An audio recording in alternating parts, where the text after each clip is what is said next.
वैशाली स्थित जो शांति स्तूप है, वो न भारत सरकार और न बिहार सरकार के अधीन है। वो एक जापान की संस्था है, उसके द्वारा वो संचालित होती है।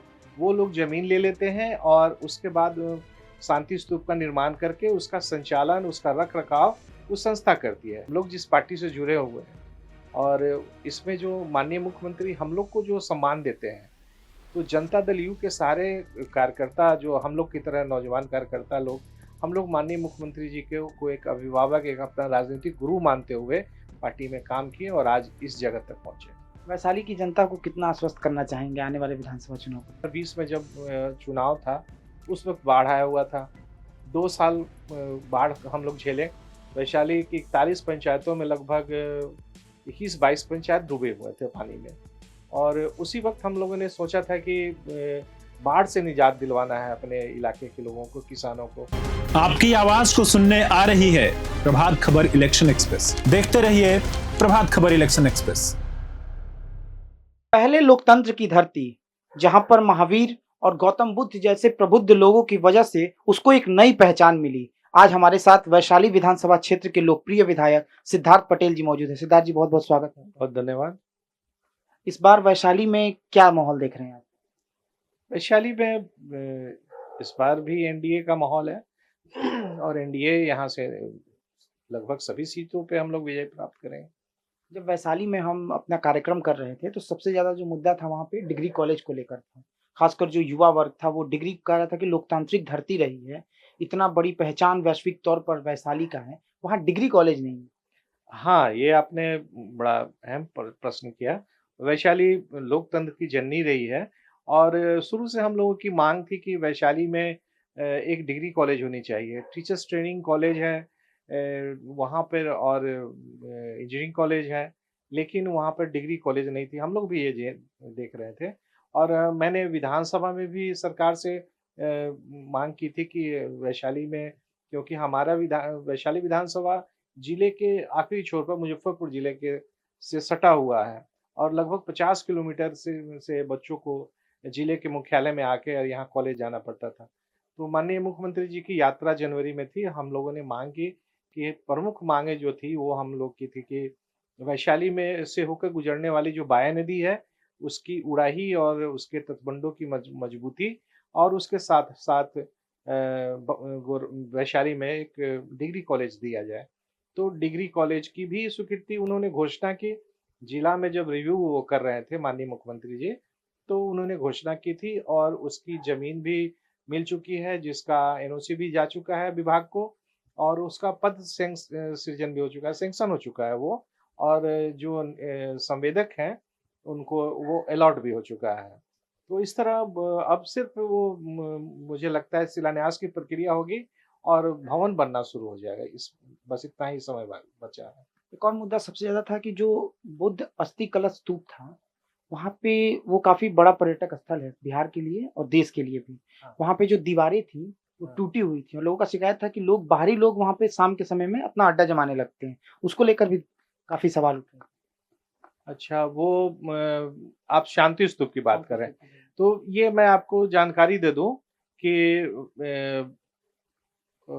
वैशाली स्थित जो शांति स्तूप है, वो न भारत सरकार और न बिहार सरकार के अधीन है।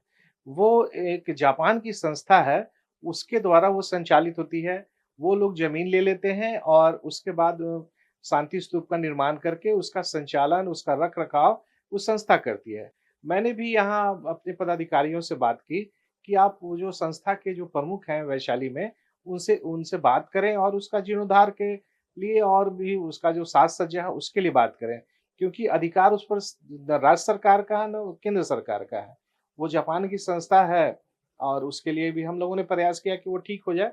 क्योंकि दूसरे लोग जो नहीं जानते हैं कि ये बिहार सरकार के अधीन ना है, वो लोग शिकायत करते हैं कि देखिए यहाँ पर ठीक से विकास नहीं हुआ है। लेकिन वो उसके लिए हम लोग भी चिंतित रहते हैं, लेकिन अधिकार में वो हमारे नहीं है, इसलिए वो थोड़ी परेशानी हो रही है वहाँ पे। लेकिन अब उस पर उनके जो यहाँ पर संरक्षक हैं, उनसे बात हुई है और उनको कहा गया है कि आप इसका जीर्णोद्धार करवाएँ, इसमें जो ज़रूरी चीज़ें हैं, वो उसके रख-रखाव, रंग-रोगन वो आप ठीक से करवाएँ। मुझे जितनी जानकारी है, पहली बार विधानसभा चुनाव इस बार लड़े हैं। और जीते हैं। राजनीति में सिद्धार्थ पटेल का आना कैसे हुआ, ये लोग जानना चाहते हैं। देखिए, राजनीति में मेरा घर मेरे दादाजी स्वतंत्रता सेनानी रहे हैं। मेरे ये स्वतंत्रता सेनानियों का परिवार से मैं हूँ और अपने परिवार में मैं तीसरी पीढ़ी में राजनीति में हूँ।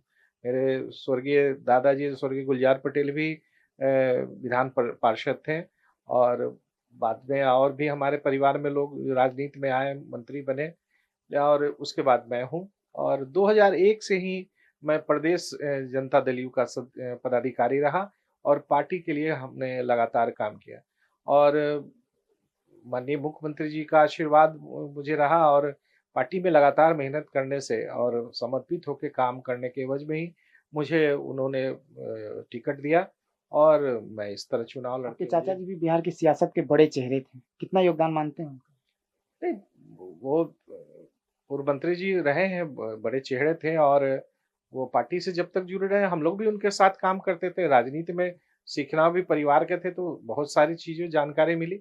एक तरह से राजनीति में जो सीखने को मिला उनसे मिला।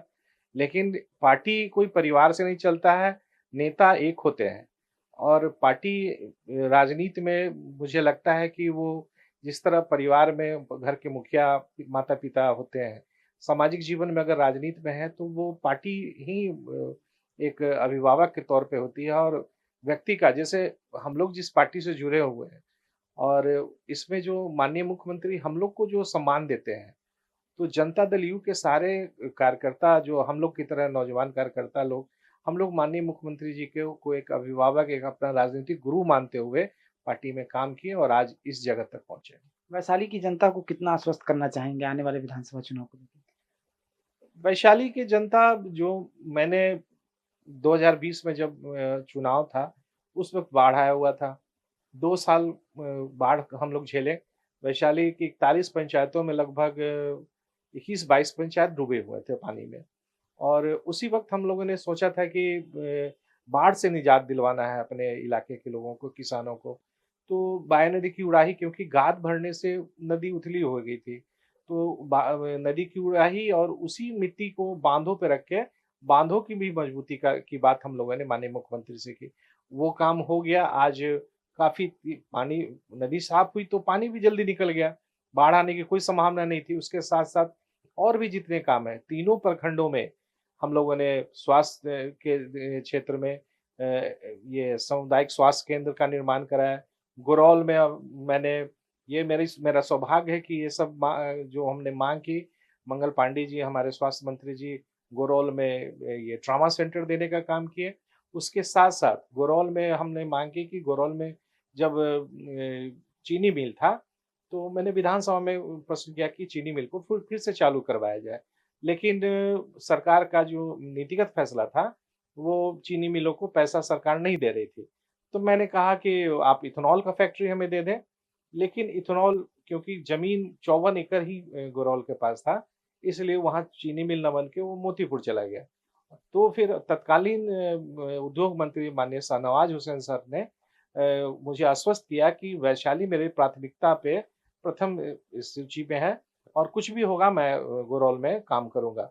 और उसके बाद उन्होंने उसको बियाडा के तहत वहाँ घिरवा के, बाउंड्री करवा के और वहाँ 4-5 फैक्ट्रियाँ अभी तक आ चुकी हैं।